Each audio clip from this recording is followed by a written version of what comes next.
voters to ignore. She cast the tie-breaking votes that caused record inflation. She cast the votes. She's trying to blame Biden, as you know. So it was Biden, but I'm going to do a better job. But it was her. And if she wants to do a better job, she's still got 5 months left, right? But she can't do a better job because she doesn't know how to. And she's of a place in life where she wouldn't know what a better job is.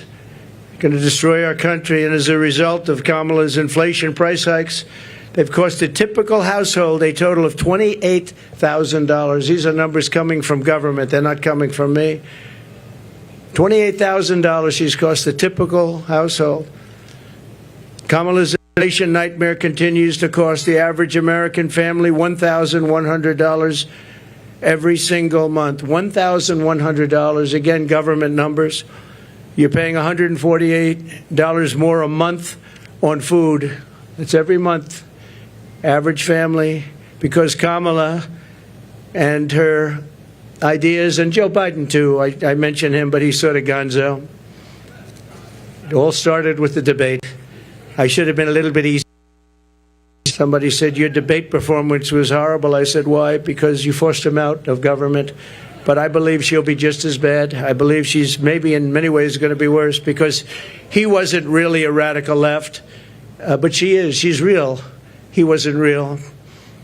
So I think she's going to be, in many ways, easier to beat than Joe Biden. What they did to him was disgraceful, by the way, and it really is a threat to democracy. It was a coup by people that wanted him out, and they didn't do not the way they're supposed to do it. $129 more on energy and $241 more. This is all per month on rent. So you have that, $148, $129, $241, and then many other increases. You add it all up, it's thousands and thousands of dollars that she and he have cost people. The cost of a typical monthly mortgage has doubled since I left office, and that number was about 3 months old from government, and now it's tripled. We had mortgage rates at around 2%, close to 2%, and they're now at 10%, and you can't get a mortgage. So that means it's a lot higher than 10%. I guess it is whenever they want to give over the money, and that's a lot more than 10%.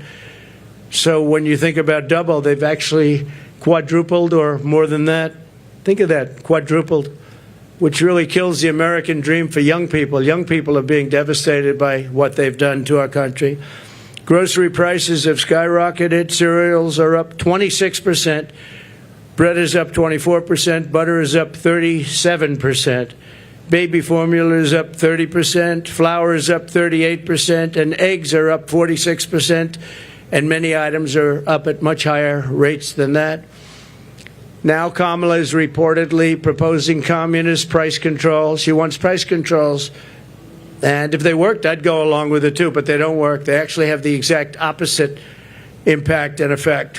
But it leads to food shortages, rationing, hunger, dramatically more inflation. Their Inflation Reduction Act, by the way, was a disaster.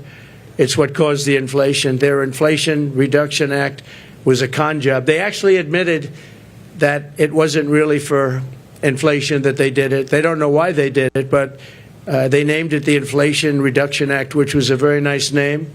Got approved based on that. Unfortunately, people didn't understand it. I understood it. I said that's going to cause tremendous inflation, and it did, among other things like energy. She's running on the Maduro plan. We call it the Maduro plan, like something straight out of Venezuela or the Soviet Union. This announcement is an admission that her economic policies have totally failed and caused really a catastrophe for our country, and beyond that, a catastrophe in the world.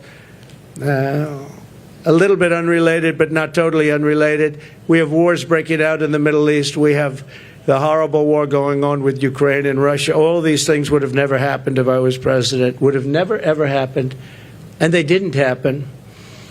Since Harris took office, car insurance is up 55%, and they just announced it's going to be substantially higher than that within the next week.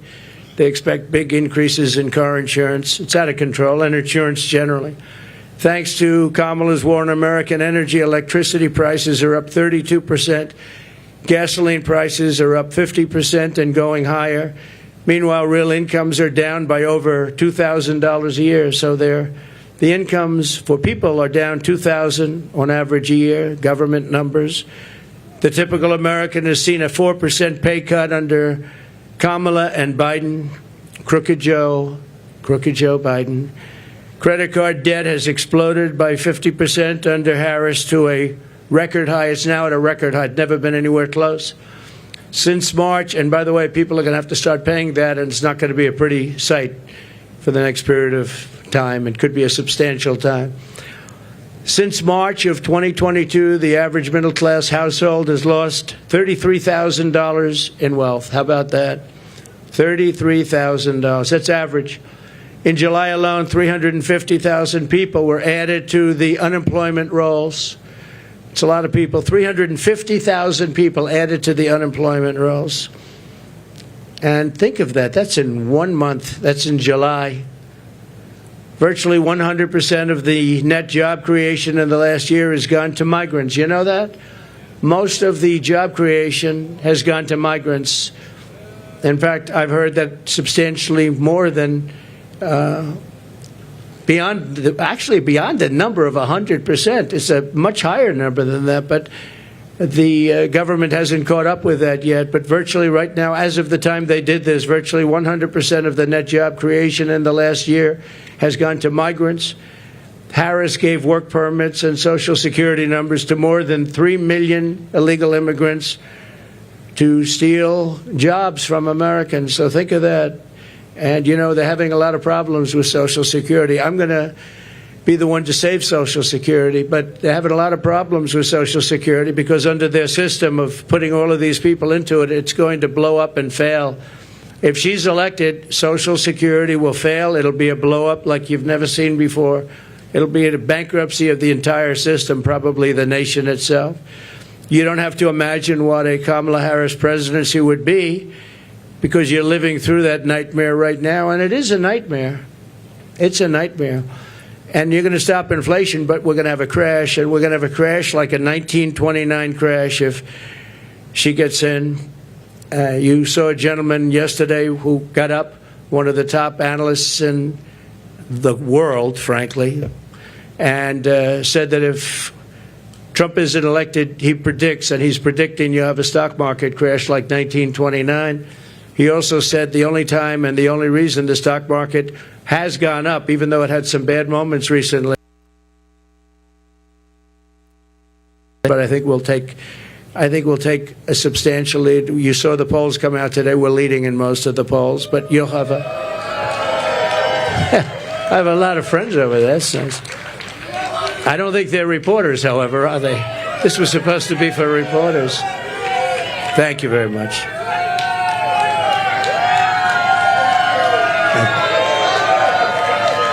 Thank you very much. When I left office, I handed Kamala and Crooked Joe Biden a surging economy with no inflation.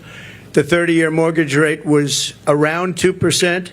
Gasoline had reached $1.87 a gallon. We actually had many months where it was lower than that, but we hit 187, which was a perfect place, an absolutely beautiful number. Real income surged by more than $4,200 a year when I was president. Harris and Biden blew it all up. And if Kamala wins the election, the worst is yet to come. You'll have a real problem in the future because people don't respect her in the world. People don't respect her in the economy. Economists are laughing. They can't even believe this is happening to our country. And she wants to change a free enterprise type country into a communist type country. That's what she knows. She's considered far more radical than Bernie Sanders. That's all you have to know. Far more radical. And she picked somebody that's far more radical than Bernie Sanders. He approved a bill recently, tampons in boys' bathrooms. He wants tampons in boys' bathrooms. It's terrible. It's terrible. But that's the person that she picked. Surprising pick to me. I was shocked. He's also got one of the worst run states. Many people are leaving the state, sixth most. And from her state, she destroyed, as the Attorney General, she destroyed California along with Gavin Newsom. And she San Francisco, you know, was a great city 15 years ago. Now it's considered almost unlivable. You can't live there. And what they've done to that great state with the beautiful weather like this weather, they have this weather all the time. And they have the ocean, they have the sun, they have everything good. But what they've done to it is a shame. And she's going to do the same thing to our country. It was the policies. They had a recent article, and I didn't know this, but you're allowed to rob a store as long as it's not more than $950. Has everyone ever heard of that? You can rob a store, and you have these thieves going into stores with calculators calculating how much it is. Because if it's less than $950, they can rob it and not get charged. That was her that did that.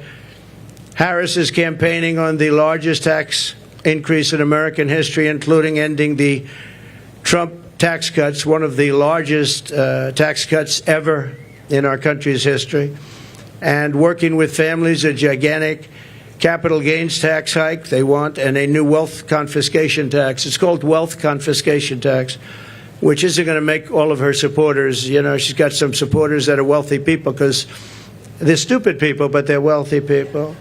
She said that a 70 to 80% tax rate is, quote, a bold idea that should be discussed and studied. 70 to 80%.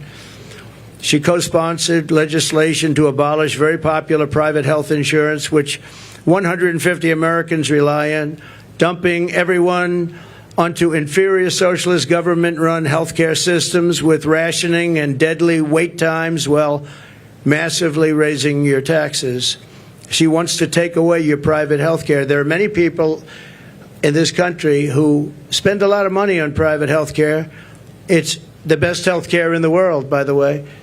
But they want to do it. They worked hard to make money, and they want to do it. Under her, you're not going to have private health care plans anymore.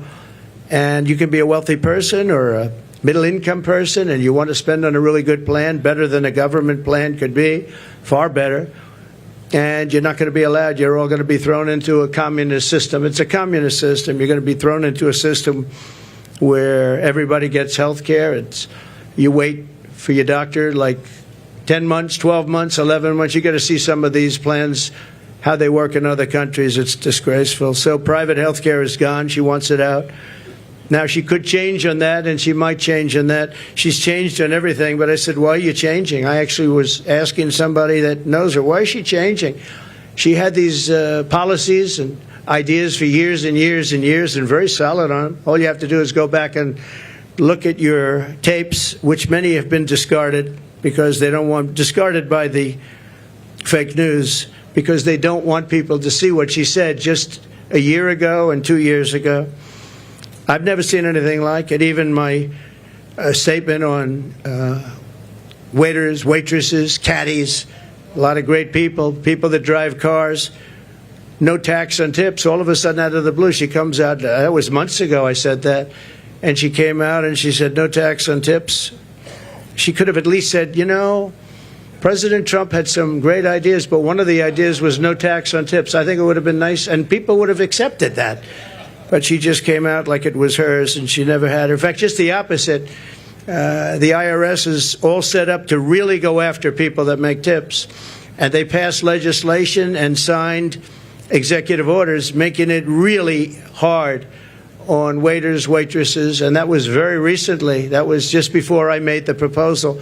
They were really going after people. So they're lying when they say that, you know, this is what they want to do, because their legislation, which everyone knows, and their executive orders were extremely tough. They also put 88,000 new IRS agents in that can go and harass everybody. She wants to close dozens of existing power plants, causing rollbacks of power in our country. You're going to have brownouts, blackouts, the likes of which you've never seen, and plunging millions and millions of people into poverty. That's going to put them into poverty, and they're not going to have heat. They're not going to have air conditioning. She wants to close dozens of existing power plants. So maybe she'll change that too. But she's got a lot to change. Almost everything she's ever said, she's got to change. Nobody's ever seen, and that's why we're here. Nobody's ever seen anything like it. She wants to abolish coal, oil, and natural gas, 84% of U.S. energy supply. And it's the coal and the natural gas, clean coal, I call it, and oil, natural gas that create electricity. And by the way, I'm a big fan of electricity. If we're going to go with the AI, if we're going to do that, I don't know if you know, but we need twice the amount of electricity currently supplied for everything to the entire United States of America. So to be competitive on AI, I was talking to Elon Musk. We had a great discussion the other night. I agree. And he said a big problem is getting the approvals to create all of that energy, all of that electricity, specifically electricity, and you're going to need that for other forms of modern business too. And I'll get it done, but other people aren't going to get it done. They're not going to be able to get it done. As border czar, and she was the border czar. She was, I don't know if she was proudly called border czar, but that's what Crooked Joe Biden called her. She's the border czar. Everybody said it.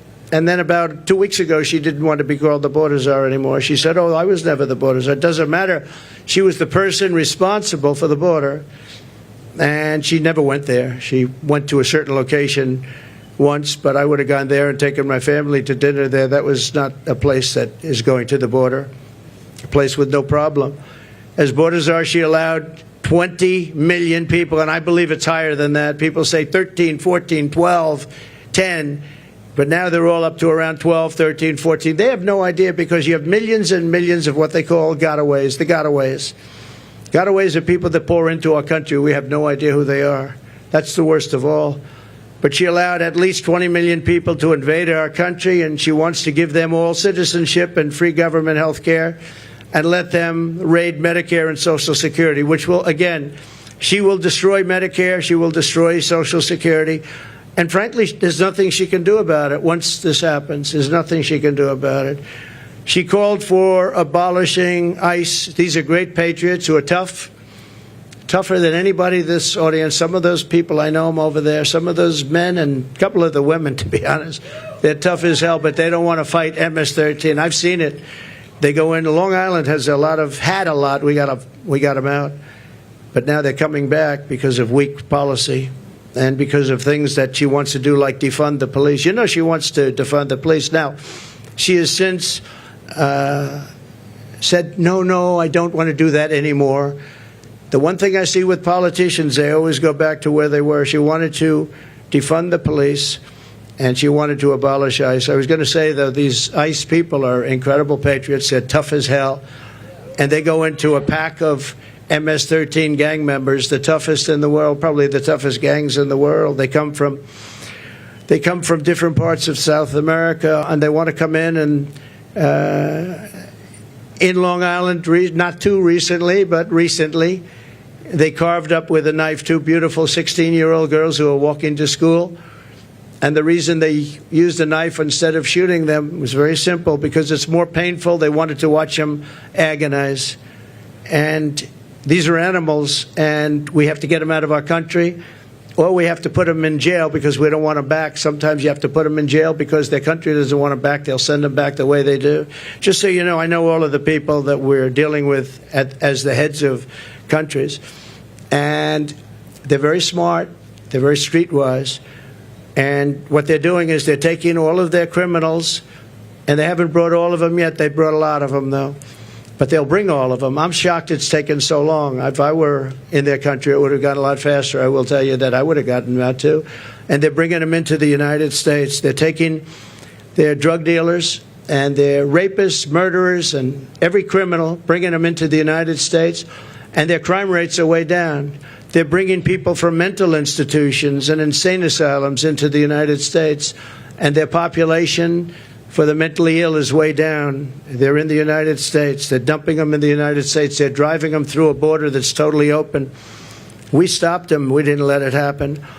And when I first came into office, you know this story, that President Obama at the time had no way of getting them back. And I said, I want to get all of the MS-13 in particular out of our country, bring them back to where they came from. A general said, sir, that won't be possible. Why? Because they blocked the airports, they blocked the roads, they blocked everything. You can't do it. I said, so they're making a concerted effort. Yes, sir, they're making a concerted effort. We can't do it. They put planes on the runway so we can't land the planes, sir. And the same thing with the roads. They block up the roads. So if we have buses coming in, they block up the roads. They're totally blocked, and they're terrible. It's been that way for years, sir, all the way back to Bush. It's been that way for years. And I said, well, how much do we pay them in terms of economic development and aid?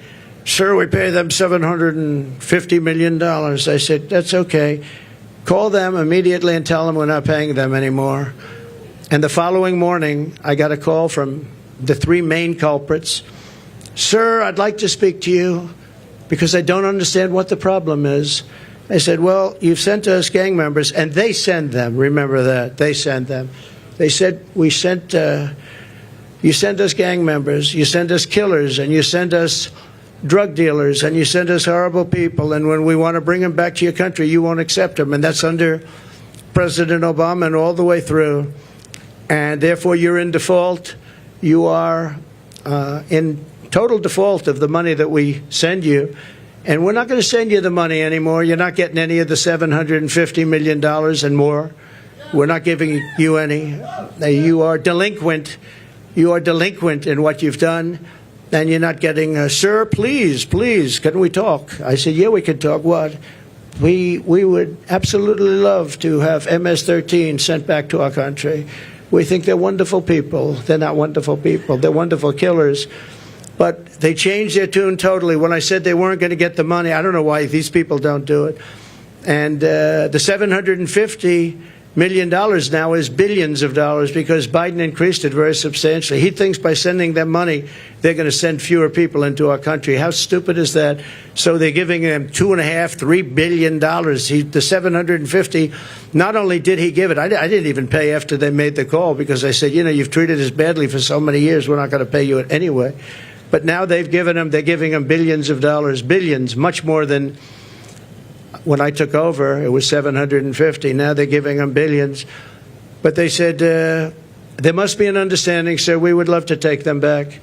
And I said, well, you're going to get them back. And we started bringing them back by the thousands out of Long Island, out of Michigan, out of Ohio, by the thousands. And she compared ICE agents, these brave people, to the KKK. She said, the ICE people, the ICE agents, I compare them to the KKK.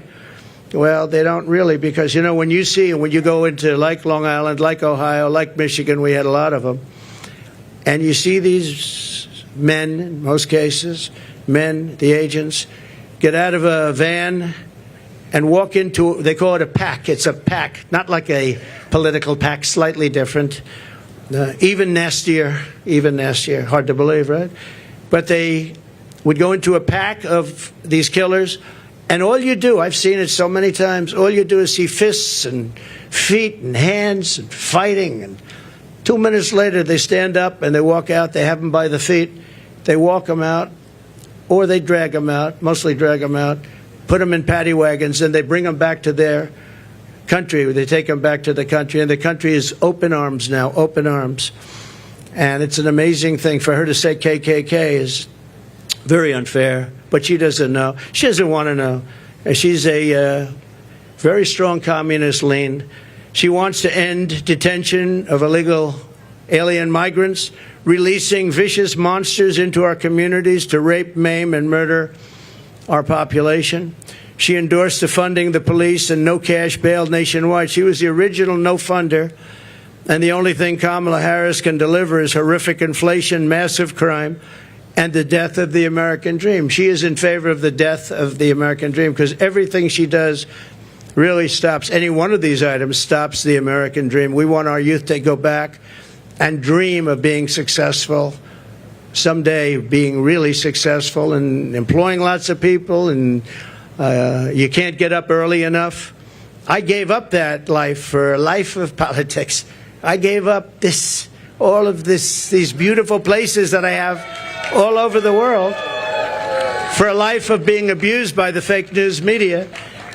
And yet I would do it again. Somebody asked me the other day, would you do it again? I said, absolutely. Why would you do it? Why would you put yourself through They go after you. They weaponize government. You have to deal with crooked judges that are after you and crooked prosecutors. And the New York court system is vicious and totally biased and, frankly, totally crooked. Why would you put yourself through? I said, because we're going to make America great again. That's what we're going to do. And it's very important. So when I win, I will immediately bring prices down starting on day one. We will end Kamala's war on American energy, and we will drill, baby, drill. We're going to drill, baby, drill. That's going to bring down prices of everything because energy brought it up. When they went away from my policy, they quickly went back to it, but by that time it was too late. They lost control. But they've gone back to it, and if they win the day after the victory, they'll stop with all the drilling. But they went back to it because prices were going through the roof. They were going really bad, and that's what caused our inflation, and that's what destroyed the lives of many Americans. Going to reduce energy and electricity prices. I will, by at least half within a 12-month period. We'll be able to reduce prices between regulation and having a tremendous supply, which we have. I always say we have more liquid gold under our feet, more than any other nation anywhere in the world, including Saudi Arabia and including Russia. We're going to terminate the Green New Scam. It's called the Green New Deal. It's a scam.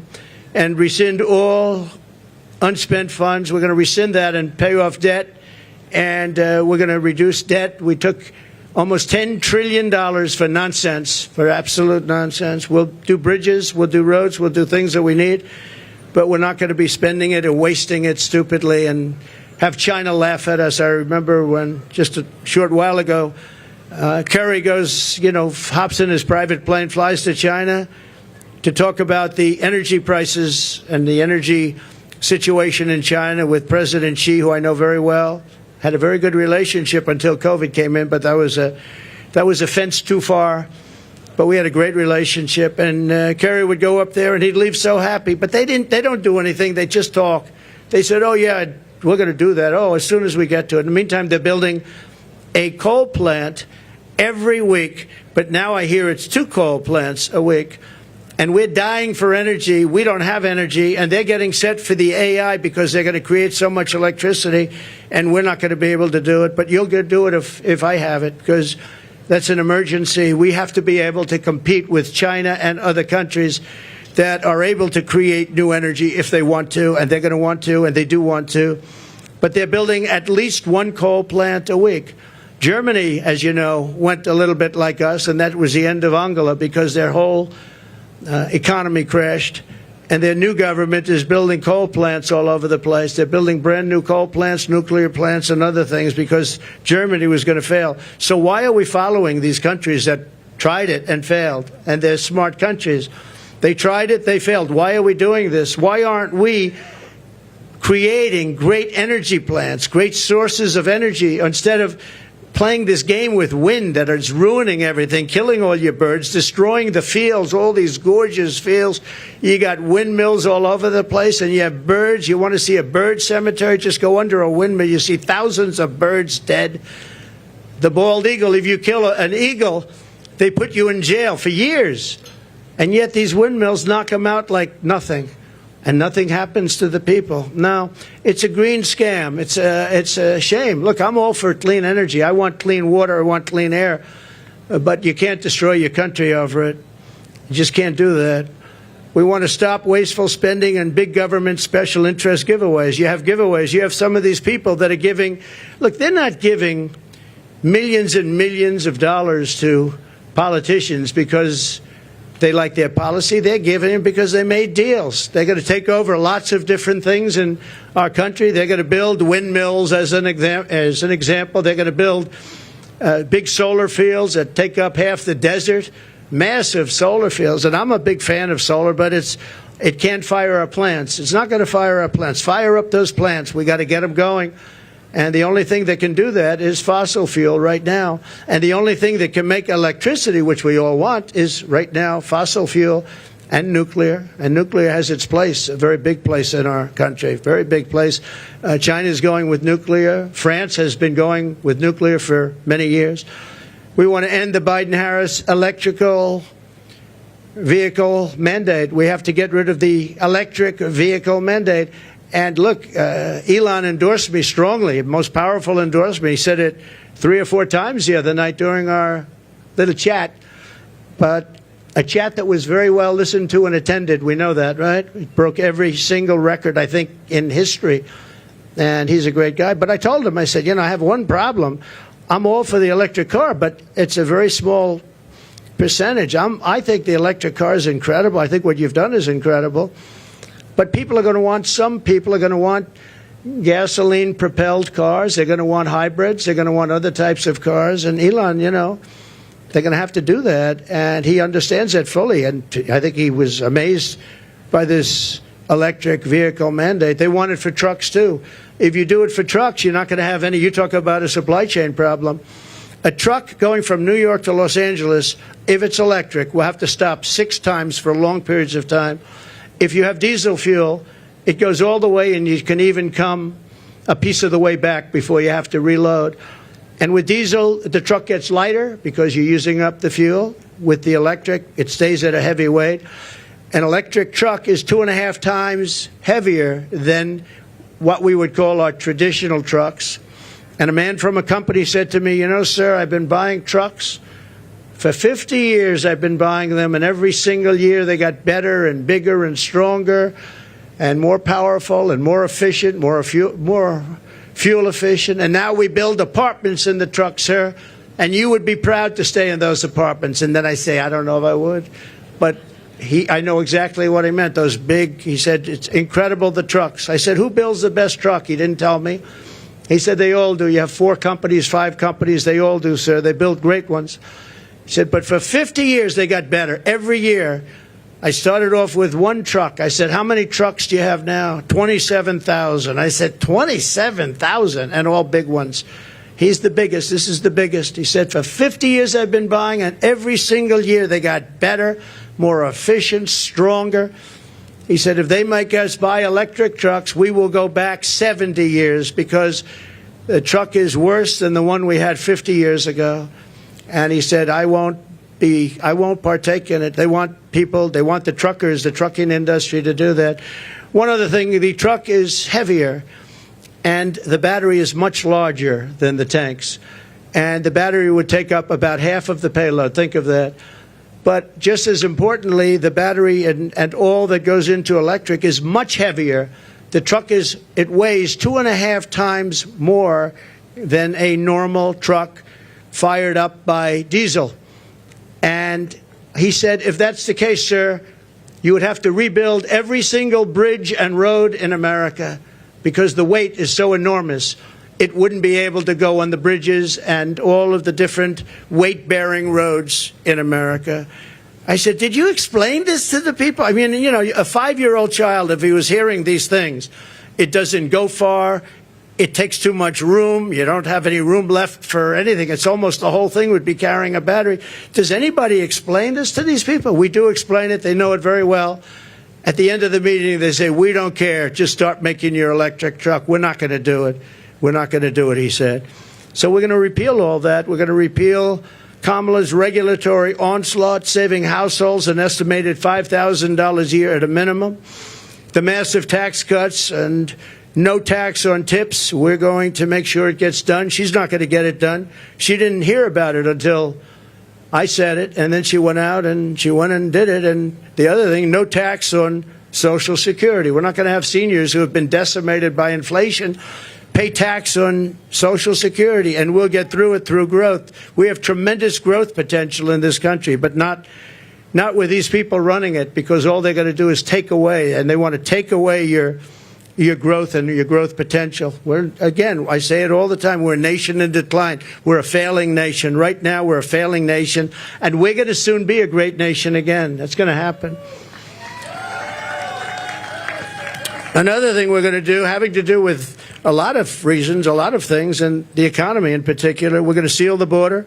We're going to stop the invasion. We're going to send the illegal aliens back home. We're going to bring down the cost of health care and housing. We're going to make sure that Social Security is not going to be increased in terms of years where people have to wait much longer. I mean, we have an obligation to take care of these people. And just so you know, I didn't do it in 4 years. I never even thought about doing it in 4 years. And they probably don't want to do it, but they're going to have no chance. They're going to have no choice, because a lot of the people that are coming in are being signed into Medicare. They're being signed into Social Security.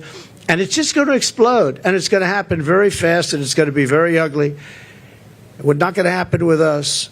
We're going to open up tracts of federal land for housing construction. We desperately need housing for people who can't afford what's going on now. And when we open it up and we take off some of the restrictions and regulations, you know, in California, 50% the cost of a house is regulations. They have to adhere to regulations that bring the cost of the house up by 50%. We're going to bring back our supply chains to stop costly supply chain disruptions. We have tremendous disruptions. I have it all the time, and I think you do too. We order things, and I keep saying, well, when's it getting here? Sir, there's a supply chain disruption. And, I mean, you end up getting stuff like 3 months late now. I don't know, all these geniuses over here, I think we can say that. I'm not sure that you're necessarily as much into it, but they are.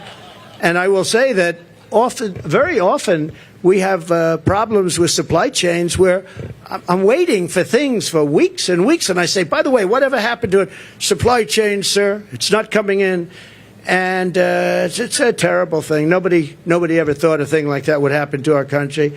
We're going to restore peace and stability all throughout the world.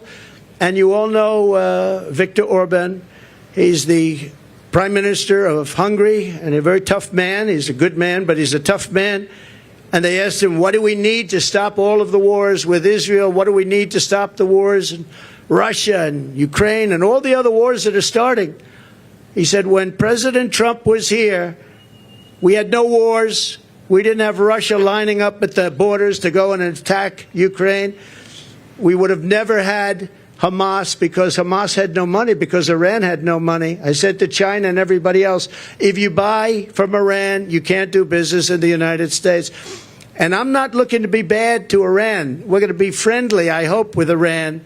Maybe, but maybe not. But we're going to be friendly, I hope. We're going to be friendly, but they can't have a nuclear weapon. They can't have a nuclear weapon. And we were all set to make sure that they don't have a nuclear weapon, because once they do, it's a whole different world. It's a whole different negotiation. But Viktor Orban said, if you put Trump in, nothing's going to happen. Everyone's going to be peaceful, because they were afraid of Trump. Now, I don't like saying that I said that. I would say maybe they respected Trump. But he said they were afraid of Trump. They didn't know where he was coming from, and they were really afraid of him. They're not afraid of these people. And being afraid isn't so bad, but I would say more importantly, they respected me. But he didn't use that word. He said they were afraid of Trump. And we would have not had any problems with China and Taiwan. We wouldn't have had any problems with Ukraine and Russia. We wouldn't have any problems with anything. But we will stop inflation. We will make America affordable again. And we're going to bring back the American dream. We have all these young people that are coming out of schools, colleges, everything else, and they're not going to have the American dream. They don't even think about the American dream. Right now, they just think about survival. And I just want to end by saying we have tremendous potential in this country. We can do amazing things, and we can do them fast. We have to get the criminals out. We have to get them out immediately and fast and tough. We're going to rely on our local police. Our local police law enforcement has been so incredible.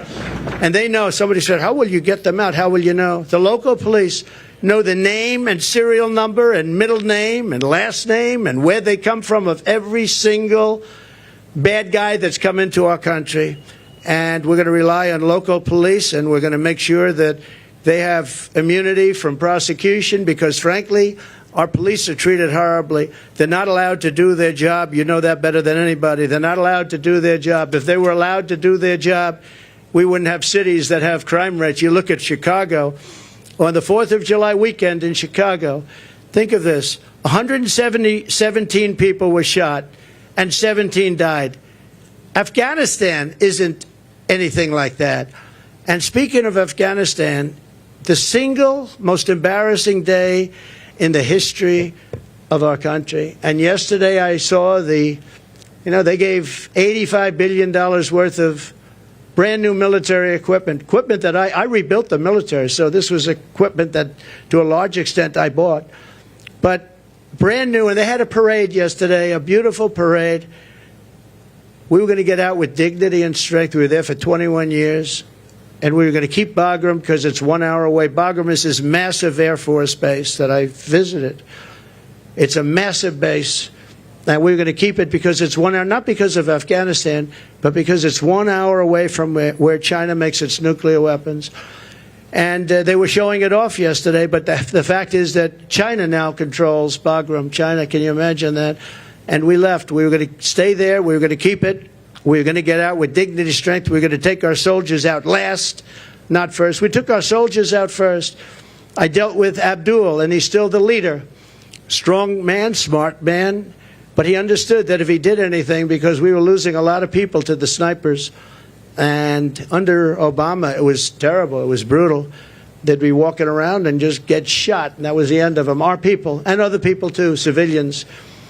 And I let him know that if you do that, we're going to hit you so hard, like you've never been hit before. But why, he said, do you send me a picture of my home? Why? Why do you send me a picture of my home? I said, you'll have to figure that one out later. But I said, we're going to have to hit you people so hard like we've never hit anybody. And he understood. And he said, yes, Your Excellency, I understand. He called me Your Excellency. I wonder if he calls that to Biden. I doubt it, right? But he understood that and he respected us. And for 18 months, not one American soldier was killed. Not one. And then I left because of an election where I got millions of more votes than we did in 2016. We got millions of more, from 10 to 12 million votes more. Think of that. No president has ever gone with that kind of an election uptick. Usually a president will get less. President Obama got less, much less, his second time, but he won. But he got much less. We got 10 to 12 million votes more, and that's not including other votes that we could talk about at another day. But this is their votes, 10 to 12 million more. And we left, and that's when all the problems started. We didn't have these problems. We would have never had a problem with Abdul. We would have never had a problem with anybody, frankly. And I'd have to say, you're looking at things behind me, and they did a nice job. Wow, I haven't gotten to see. That's good. I don't like the tags very much. Look at that, up 46% eggs. Wow, up 65%. Wow, school lunch is up 65%. How can a family afford that? But look at this over here. What a nice job. I think I'm going to take some of them back to my cottage and have a lot of fun. Like the Cheerios. I haven't seen Cheerios in a long time. I'm going to take them back with me. Bacon is through the roof. They're all through the roof. The milk, everything is bad. And we're going to straighten it out. We're going to bring prices way down, and we'll get it done fast. And with her, it's just talk. She's a radical left San Francisco person who destroyed the place. And I don't know. It's hard to believe that she can even be in the discussion. They had a group of 12 people that she was considering, and they put her name in there, and they marked them, who were the best and who were the worst. And she was actually rated the worst of the 12. They had 12 plus her, 13 people, and they rated her the worst. Now, 6 weeks ago, she was considered to be a failed vice president and a failed administration, a disaster. And now all of these people are talking about her like she's Margaret Thatcher, liberal version. She's not smart. I don't believe she loves our country.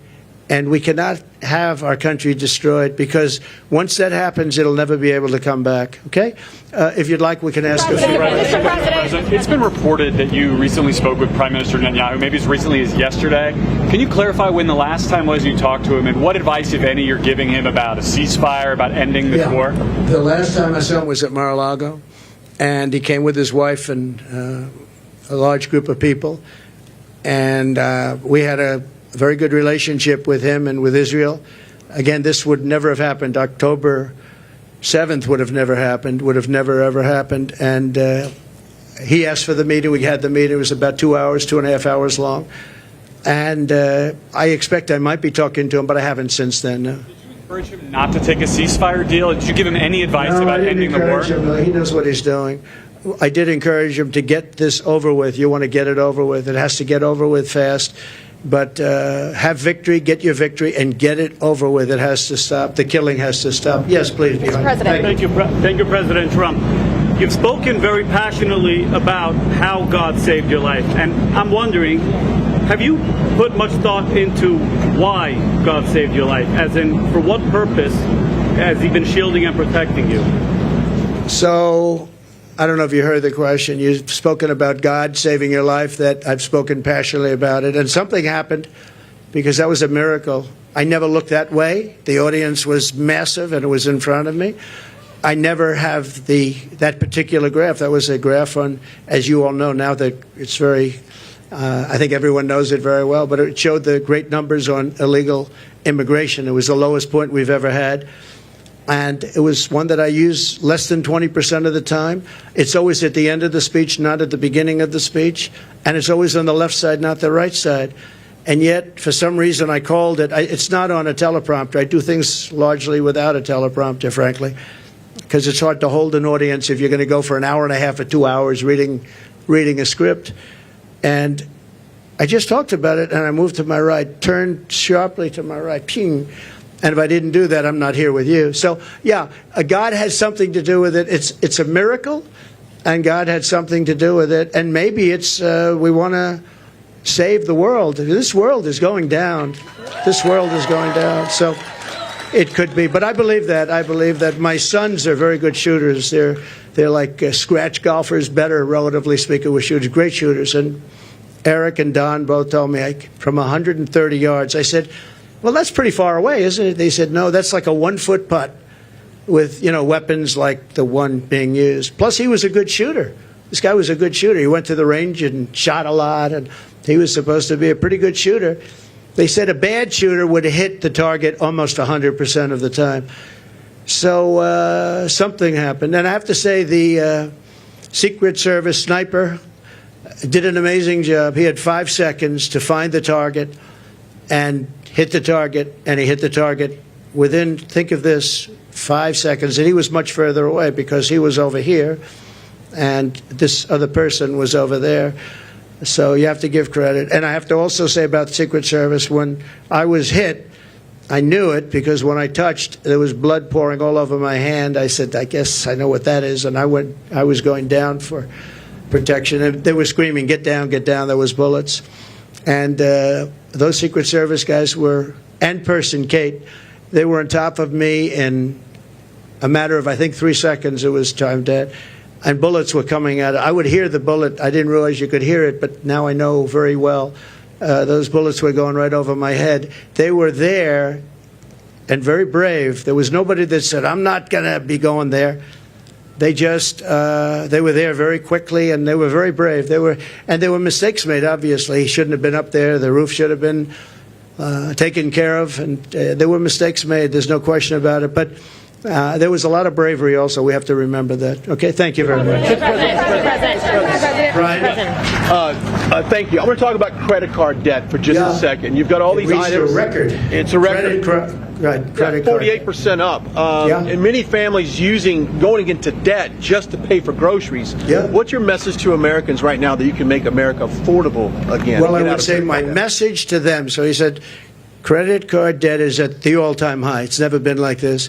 What's your message to America? How are we going to solve that, and what will they do? You know what I think they should do?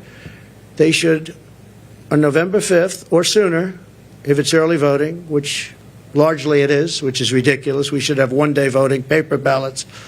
We should have voter ID, and we should have proof of citizenship, because people are voting and people are going on now without citizenship. But we should do it, and maybe we'll be able to get that done, too. It's one of the things I want to do. But my message to them would be very simple. Vote for Trump, and we're going to fix the problem. We're going to get it fixed. We'll get it fixed. Follow-up question, if I could. Kamala's been promising on day one, I'll do this. And for basically 4 years, she's promised this day one. Yeah. What will you do on day one to turn this country around? So she is saying when she gets in, she's in now. And especially with Biden, because, I mean, he's not in the best of shape. But you know what? She's in there now. She can do anything she wants. And she's still saying, if you elect me, I'll do this, I'll do... Why didn't she do it? Here's my one question. It's the easiest question. Because she complains about everything. Why didn't she do it? That's all I ask. On day one, we're going to drill, baby, drill, and we're going to close the border, and we're going to let people come in, but they're going to come in legally. They're going to come into our country legally. But on day one, we're going to do many things. I can do a lot of things at one time.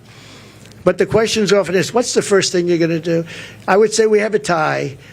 We're going to close the border. We're going to stop the millions of people coming in, and we're going to take all of the criminals that have come in, and we know every one of them. I know.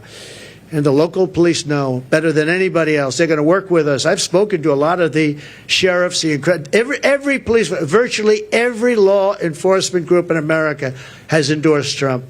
I don't think anybody's endorsed Kamala. Not one. I don't think anybody's endorsed them. And you know that better than anybody. In Florida, all over California, they've endorsed me. We have the relationship I have with law enforcement. And these are great people, and people that we have to really cherish and respect and let them do their job and protect them. And you'll always have a bad apple in everything. You have bad apples as reporters. That I can tell you many. I'd say about 80%. But you're always going to have bad apples. But you have very, very few when you look at it. Very, very few. You have to let them do their job. You have to protect them. But basically, we're going to drill, baby, drill. We're going to get the energy prices down almost immediately, and we're going to close the border, and we're going to get the crooked ones out, the bad ones out, and we're going to let a lot of people come in, because we need more people, especially with AI coming and all of the different things, and the farmers need, everybody needs. But we're going to make sure that they're not murderers, killers, drug dealers, and the kind of people that we have largely coming in right now. Okay? Mr. President, many of your allies who want you to win in November say your current strategy isn't working, that you need to stop with the personal attacks on Kamala Harris and deliver a more disciplined message. Do you agree? And also, you added more people to your campaign today. Yeah. Is that a sign of a shifting strategy? No, I think it's a sign of we want to close it out. We have great people. Susie is fantastic, as you know, and Chris is fantastic. They're leading it. Corey Lewandowski's coming in. He'll be, personal envoy, or he'll be at some level.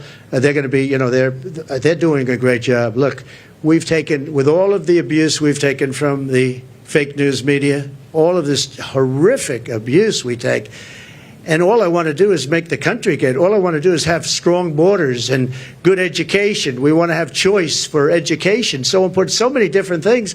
You would think it would be the other way. We rebuilt the military. We did so many great things. But that's the way it's been for Republicans, and I guess more so for me than anybody in history, and that's okay. Because we're leading in the polls. For the most part, we're leading in the polls. We were leading Biden by a lot. We're leading now, but I think when she's exposed, I think we're going to beat her by a lot more than we would have beaten Biden by, because he had a little group of people that have been voting for him for a long time. She doesn't have that. People don't know who she is. As far as the personal attacks, her because of what she's done to the country. I'm very angry at her that she'd weaponized the justice system against me and other people. Very angry at her. I think I'm entitled to personal attacks. I don't have a lot of respect for her. I don't have a lot of respect for her intelligence, and I think she'll be a terrible president. And I think it's very important that we win. And whether the personal attacks are good, bad, I mean, she certainly attacks me personally. She actually called me weird. He's weird. It was just a soundbite. And she called J.D. and I weird. He's not weird. He was a great student at Yale. He went to Ohio State, graduated in 2 years, at the top of his class, and all of these different things. And we have this guy that's running a very failed state, who's had a terrible career. I mean, you have him saying they're weird. No, he's a weird guy. And she's weird in her policy. Who wouldn't want to have strong borders? Who doesn't want to have lower taxes? All my life I've watched as politicians campaigned, and I've always been on, for the most part, on the other side, on the side that these people are on. And they always talked about, we're going to reduce taxes. This is the only campaign I've ever heard where they're saying, we're going to increase your taxes. And then people say they're going to vote for him? I don't know. So I don't think so. I don't think people know who she is yet. Because really people didn't know. You can ask the man on the street. I saw it on one of the shows today. They asked the man on the street, what's the last name of Kamala? Nobody knew. It's Harris. Nobody knew the last name. I don't even use it because nobody knows who I'm talking about. People don't know who she is. She's a radical left socialist. But beyond that, I mean, she's way beyond socialism, who's going to destroy our country. And when they find out, I think you're going to see something. But right now, even not knowing her, and with all of like the cover of Time magazine, they didn't put a picture. They got a great artist to do it. What was that all about? You know, what was that all about? The whole thing is crazy. I just want to win for the country. Some people say, oh, why don't you be nice? But they're not nice to me. They want to put me in prison, just so you understand. They tell me I should be nice. They want to put me in prison. It's never happened before in the history of our country. I did nothing wrong. I have crooked judges. I have crooked prosecutors. And they're all Democrats, all Democrat areas, other than in Florida, where you had a brilliant judge who ruled in my favor. I won the case, the documents case, won it in its entirety. And Jack Smith, deranged Jack Smith, suffered a defeat. But in New York City, everything's clubhouse, everything. I know it very well. I grew up there. I know it very well. And we have a very crooked system. And it's one of the reasons that New York is dying. Nobody wants to come in. No companies want to come in because the courtroom system is so corrupt, both at a federal level and at a state level and a city level. And they put you into an area where you have 3% Republican vote. It's all a rigged deal, just like Fani, F-A-N-I, Fani, with her boyfriend. And I think that's been discredited, too. They've been discredited. But think of it. They don't want me to be a little bit nasty. They want to put me in prison. Me. They want to put me. It's never happened before in the history of our country. It's happened in third world countries, but it's never happened here. And they're in danger because you create a precedent for doing that. And once that happens, that's a really bad thing. In the years before, and I've said this a few times, not too much, but with Hillary, she was subpoenaed by Congress to give everything she's got, and she burned it, she acid washed it, bleach bit they call it. She totally scrubbed it, and then they broke everything with hammers, with fire, they burned it. And then she said, I don't have anything. Well, it turned out that she had a lot to give. And everybody said, lock her up, lock her up. And I used to go easy, just easy, easy. Then we won. And I said, wouldn't it be terrible? And I lose. Some people are upset when I did this, but you have to look at it maybe differently now. I say, wouldn't it be terrible to put the wife of the president, former president of the United States, into a prison? Now think of that. Hillary Clinton, she was Secretary of State. She was the wife of a president of the United States who used to be a friend of mine before I ran for politics. He was a friend of mine. He used to play my golf course all the time. I have a great golf course right next to their home in Westchester. He used to be there all the time. It was his favorite course. But you know what? I could have done that very easily. She was so guilty. And I said to my people, wouldn't it be terrible to put, wouldn't it be terrible to take, and we won the election, wouldn't it be terrible to take a former Secretary of State who was the wife of the President of the United States and put her into a prison? But that's what they want to do with me, and I did nothing wrong. It's all crooked politics and really crooked judges. I have a gag order. Do you know I can't even talk about it right now? Do you know that I have a judge who has a gag order? He doesn't want me to talk, and the reason he doesn't want me to talk is because what I say is so devastating and so horrible for him. But think of it. I have a gag order. There's never been a politician in history, probably for any politician for a city council office. I'm the leading candidate to be president. I won virtually unanimously. I beat everybody. It was the quickest primary in history. There's never been one that was done so early. I had people that were very talented people, and I beat them by 45, 50, 60, 70, 80 points. There was never a close race. Nobody was even close.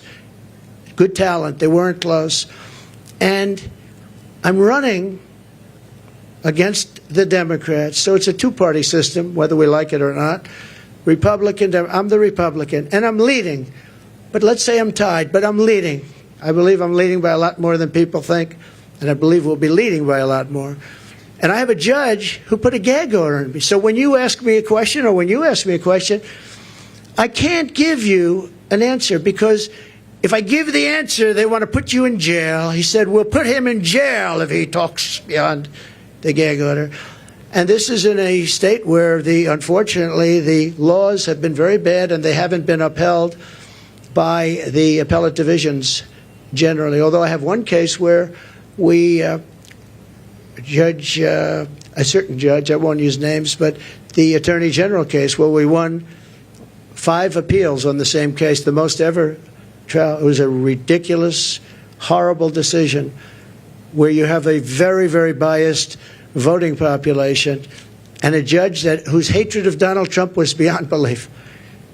And we won the case, but he ruled a ridiculous amount of money, civil case, ruled ridiculous. Now, this is what they're doing is interference with an election. They want to interfere. Look at the one thing they want to sentence right before the election takes place. Let's sentence him.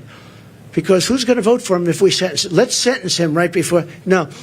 This is interference with a presidential election at a state level, and it's a state that always goes Democrat. It's interference, and as you know, the Supreme Court ruled recently on immunity, and I'm immune from all of this stuff that they charge me with. But isn't it a terrible thing? And yet Hillary Clinton, when it came time to make a decision, I said, I don't want to put the wife of the President of the United States in prison. I want the country to come together and to be unified. And here it is a few years later, and these people say, let's put him, why? Because I challenge an election? Because I want to challenge an election? Or some other reason? It's a really disgraceful thing. It's a shame.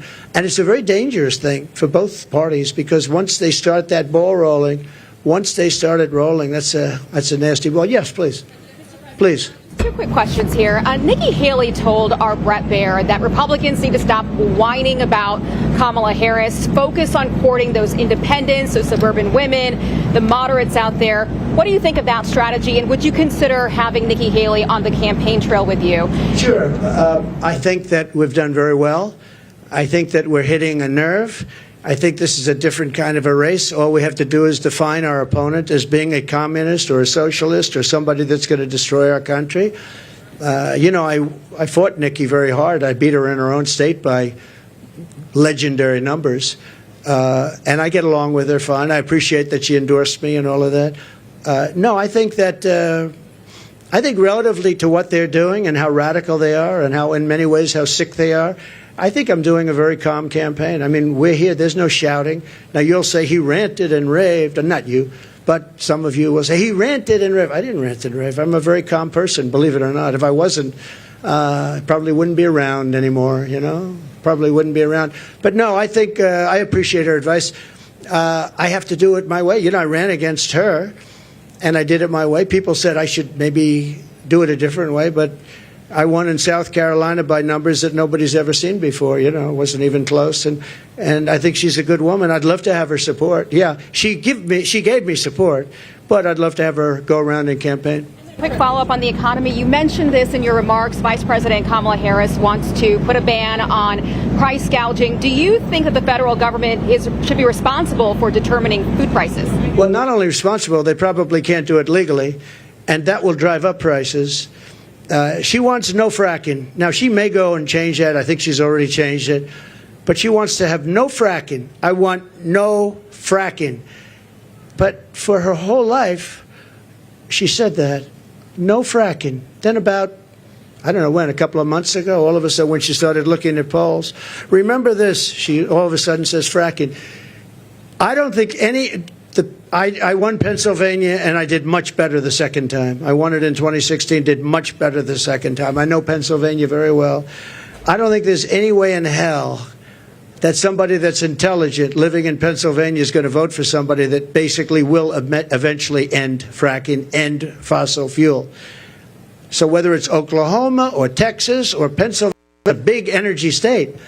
People don't realize that 350,000 people work in that industry. But maybe more importantly, they don't want to pay $9 a gallon for gasoline.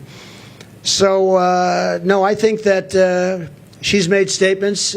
I don't know how you get out of it. I don't know how you can say for 10 years there'll be no fracking. I mean, we have tapes of her laughing at the stupidity of the question. Of course I'm not going to allow fracking. And then all of a sudden, a few months ago, she comes out in favor of, oh, yes, I'd allow fracking.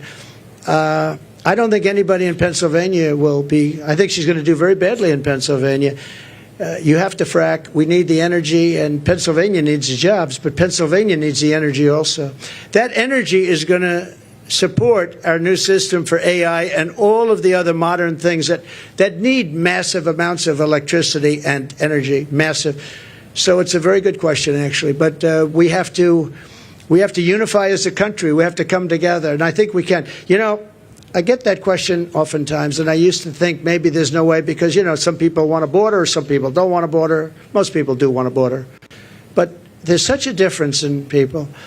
But just before COVID coming out, so 3 years, we went a long period of time, and we had an economy going the likes of which no country had ever seen before. I think you would agree. There's never been anything like it. And people were coming together. People were calling me I would call them radical left, but I would say very liberal people, very progressive people. They came to me. We would like to get together. In fact, we worked out criminal justice reform. I was the only one that could have done that. I won criminal justice reform, and I got that for black leaders that came to see me. Criminal justice reform. Obama couldn't do it. Biden wouldn't even try. But nobody could do it. I got that done. And I got conservative votes to get it done. They needed at least 5 very conservative votes. It was very hard to do. I got that done. Our country was coming together. And, you know, I can tell you the story of criminal justice reform. When you do that, that means that's a big step. But I was seeing people that were not seeable, that I wouldn't want to see them and they wouldn't want to see me. And all of a sudden, I was having lunch with people that, if I told you who they were, you wouldn't even believe it. Our country was coming together. Success was bringing our country together. And it can be done. Success will bring our country together again. It can be done. It was an amazing phenomenon. And I used to say, I don't know, it's awfully tough to get it together. I've never seen anything like it. Like, for instance, me getting criminal justice reform done. And I did that with Democrats and some very conservative Republicans who said it's very unfair where people are staying in jail for 35, 40 years. And today they wouldn't even be charged with a crime for what they did. And we got it done, and I was very proud of it. But our country was coming together. The black population had the best numbers they've ever had on jobs, on income, on everything. The Hispanic population had the best numbers. Asian population, men, women, young people with diplomas from the best schools, Harvard, MIT, the Wharton School of Finance. They're all coming together, and everybody was happy. And young people without a high school diploma. The best MIT students and people without a diploma were all working. They were making more money than they've ever made. There wasn't one group that wasn't doing better than it was the year before, 2 years before, or 10 years before. It was the best our country had ever done, and we were leapfrogging China. China didn't have a chance. I took in hundreds of billions of dollars in tariffs from China. Hundreds of billions of dollars. No president ever took in 10 cents. And what happened was an amazing thing. We had a great, successful country, and our country was unifying. It was the first time anyone's seen it, but our country was unifying. From some of the polling out there, I know you're saying that you're leading in some polling, but there is other polling out there. A Fox News poll out just yesterday has you up by just 1 point. How do you break away? 1 or 2 points, yeah. And Fox News has always been my worst poll, believe it or not. And even Fox News had me up by 1 or 2 points yesterday. Came out, I think, 2 points, 1 point. I also think, you know, I tend to poll low. In some cases, really low. You know, in 2016, I was polling low because people didn't want to say who they're voting for. I don't know if that's supposed to be a good thing or a bad thing, but it is what it is. And we did very well in 2016, and we did much better in 2020, much better, but bad things happened. Through COVID, very bad things happened, so we're not happy about that. Yes, I've seen you around a little bit, so go ahead, please. Mr. President, thank you for doing Thank you very much. Thank you. So you talked about how COVID from China was a fence too far. What's your plan for holding China accountable if you get reelected? Well, I want to get along with China. I had a great relationship with President Xi. We made a fantastic trade deal, $50 billion of farm products and manufacturing products they had to buy here, and they were adhering to it. They don't adhere to it anymore because they don't respect Harris or Biden. But as you know, we signed a trade deal with China, and it was actually better than even the USMCA. It was a great trade deal. China had to buy $50 billion, not $15 billion, not anything else, $50 billion. And it was a great trade deal. I think that that's one of the underrated things. I think we'll have a great relationship with China. I hope we're going to have a great relationship. But it's got to be a fair relationship. China was taking advantage of the country for years, but so was every other country, in all fairness to China. Every single country was taking advantage of the United States. I can't think of one country where we were doing better than them. Japan was taking, Abe was my dear friend, one of the great men, great leader, but all of these countries were, I used to say, who signs these agreements? It's amazing that we economically survived because we had such bad negotiators, or people were getting paid off. I actually looked at some deals. I'd say nobody could be so stupid to sign a deal that's so one-sided. Whoever made this deal has been paid off. And then I'd look into it a little bit, and all of a sudden he's working as an agent for that country 3 years later, 5 years later. Now, we changed a lot of those deals. South Korea, we changed the South Korea deal. We made it from a horrible deal to a good deal. I changed the Japan deal. But I made a great deal with China. They had to buy $50 billion worth. They never bought anything like that. In fact, it was a misunderstanding. When I said the people were negotiating, what number are we talking about? They said 15. I thought they said 50. So when they came back to me, they said, sir, we're all set to get it going. I said, good, what's the number? 15. I said, you told me 50. Why are we going down to 15? They said, no, we said 15. I said, you told me 50. Actually, I heard them wrong.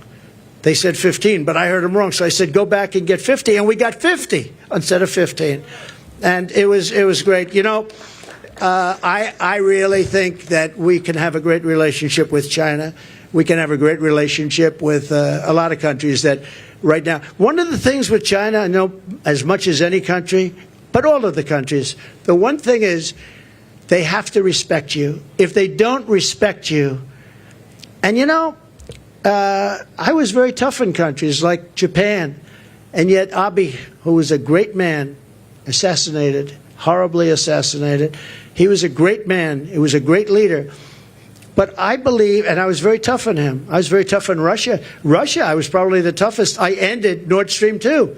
I ended the biggest deal they've ever done, the biggest pipeline in the world, the biggest. All of Europe was going to be supplied by Russia, and I ended the deal. It was dead.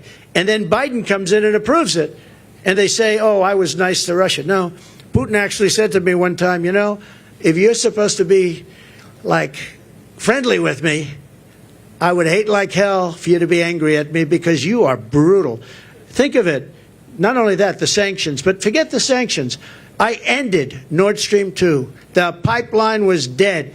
And then Biden comes in, and he got $3.5 million, in all fairness, from the mayor of Moscow's wife. Remember that? During the debate, we brought it up, and Chris Wallace, who's not the father, he is not, there is no resemblance between him and Mike Wallace, that I can tell you. He said, you shouldn't be talking about that. I said, why not? They got the family, $3.5 million from the mayor of Moscow's wife. Why wouldn't I talk about that? He wouldn't let me talk. I said, I'm negotiating against two people, not one. I turned out to be right because a year later, that was a big scandal. Why did he get $3.5 million? But Biden approved immediately the pipeline in Russia, Nord Stream, and he killed the Keystone XL pipeline, 48,000 jobs. He killed it. He did the exact opposite of what he should have done. Yes, please. I know you had your hand up. Nice to see you. Thank you, Mr. President. Thanks for taking my question. You referenced your conversation with Elon Musk earlier this week. I want to ask you about that. You praise how he treats workers, saying they go on strike and you say that's okay, you're all gone, so every one of you is gone. Are you really comfortable with companies threatening to fire workers who go on strike? Well, no, I want companies to get workers that are going to love them and work for a wage that lets the company make a profit so they can go and expand. In that case, they moved, as you know, they moved the company from California, Elon, from California to Texas because they were able to get things that California wouldn't give. And I did ask him one question. You're moving a very big company out of California that's been there for years into Texas. Did the governor ever call you and say, like, let's work it out because we don't want to lose you? And he said he never called. Governor Newsom, he never called. And you would have thought, if I were governor of California and if Elon or anybody else, they have oil companies leaving, I would be calling. But no, Elon wants to run an efficient company, and if he has to he got rid of a lot of people on X or former Twitter. A lot of people gone, and it still works. It still works. So you got to run the company productively, and there are going to be a lot of jobs around. I want it so that a person doesn't get lucky and find a job. I want a person that could look for 10 jobs, and all 10 companies want them, and you negotiate much more than you'd get by doing what you just suggested. So, you know, he's a strong man. He's a strong guy. He's a brilliant guy. And he wants to get the best he can, and he wants to get the best workers. He pays a lot of money to a lot of his workers. It's, to a certain extent, supply and demand. But ultimately, that's what's going to lead to a great country. So. To follow up on that really quickly, because some people took that as you saying that you would be comfortable with companies threatening to fire workers. Sean O'Brien, who spoke at the Republican National Convention, saying that firing workers who are wanting to organize or striking is economic terrorism. So just to be clear, that's something that you are not comfortable with? Yeah, they weren't organizing against Elon.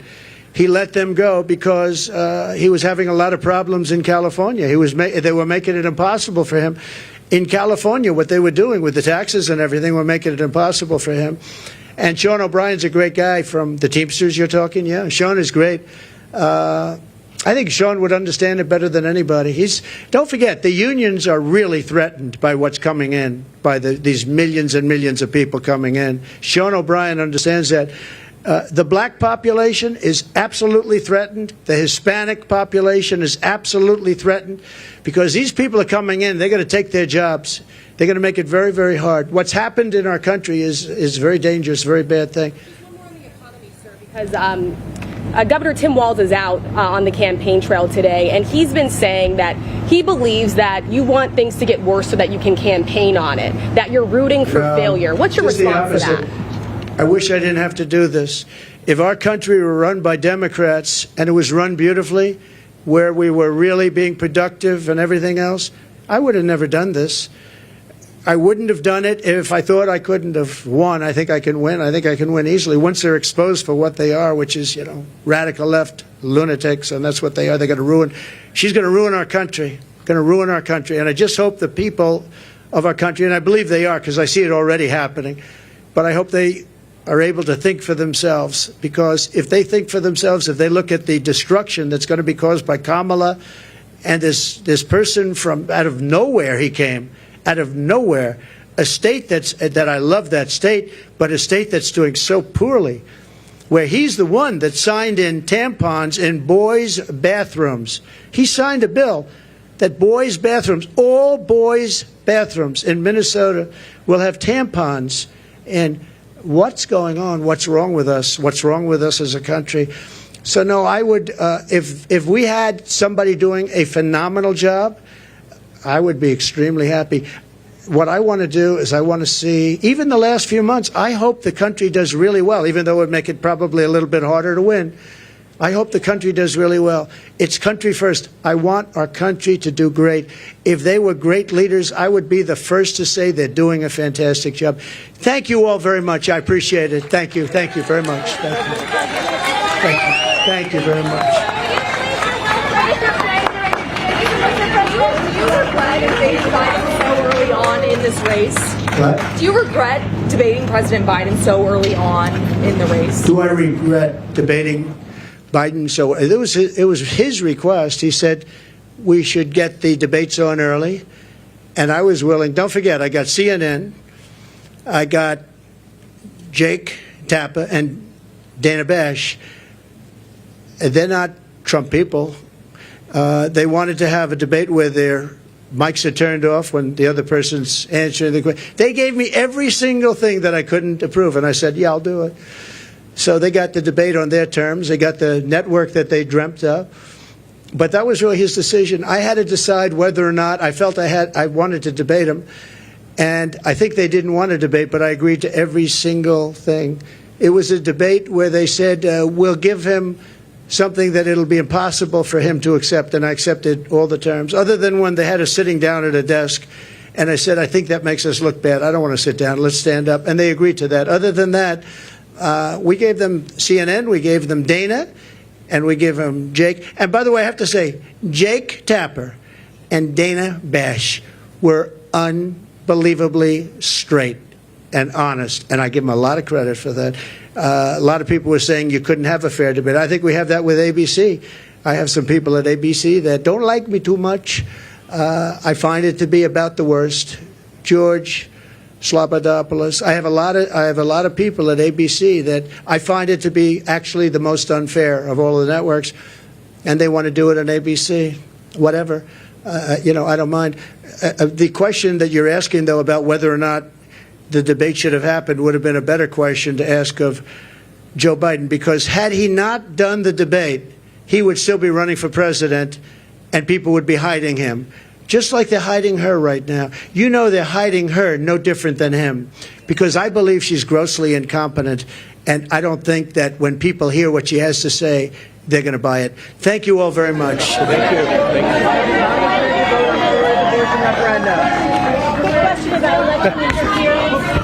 Wheaties or Cheerios? Which one are you taking? I want them too.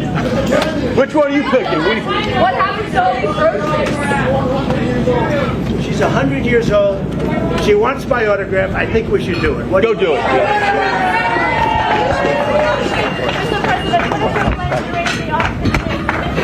Follow him if you can. Follow. I think it's going to be a disaster. I think it's going to be a mess. President Trump.